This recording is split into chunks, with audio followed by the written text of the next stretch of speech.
Gente, por falar de Receita Federal, de situação financeira, a gente prometeu voltar falando sobre a crise financeira no São Paulo. O doutor Marco, inclusive, tem experiência dentro do Tricolor, conhece muito bem um número tudo reduzido, que mas aconteceu lá. os nossos conselheiros... Recentemente, a gente acompanhou esse momento de turbulência dentro do São Paulo, que aprovou, inclusive, um plano de recuperação financeira, né, com um fundo de 400 milhões, uma dívida estimada em mais cerca de 670 milhões. É muito dinheiro, uma situação financeira muito complicada.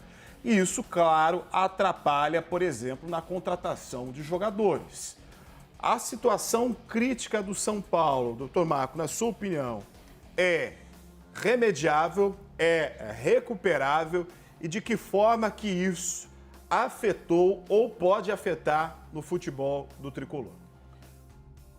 Bom, vamos por partes. A situação financeira crítica, ela tem um raciocínio que deve ser pensado na proteção do que é o São Paulo. Proteção do seu patrimônio, proteção do seu estádio, de Cotia, que é o centro de formação, os mais extraordinários do Brasil e do mundo. Então, se a gente começar a ter vulnerabilidades financeiras e expor esse tipo de patrimônio em relação a empréstimos, em relação a medidas vamos entender, de coparticipação, nós estamos entregando nossas grandes fontes de receita. O São Paulo é muito grande, São Paulo tem assim um histórico extraordinário, São Paulo tem patrimônio, São Paulo tem uma torcida extraordinária. Então, eu acho que nós temos que pensar muito no futuro do São Paulo e não a curto prazo. Então, a vontade, a necessidade de ter times muito competitivos e competir com esse mercado absolutamente irreal, financeiramente falando, eu acho que o São Paulo tem que se proteger para o futuro.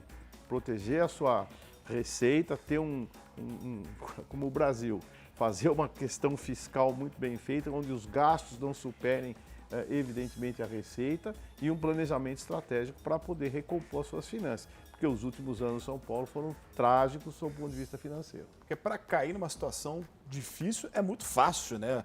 Ainda mais no futebol, que a gente fala de cifras gigantescas, né?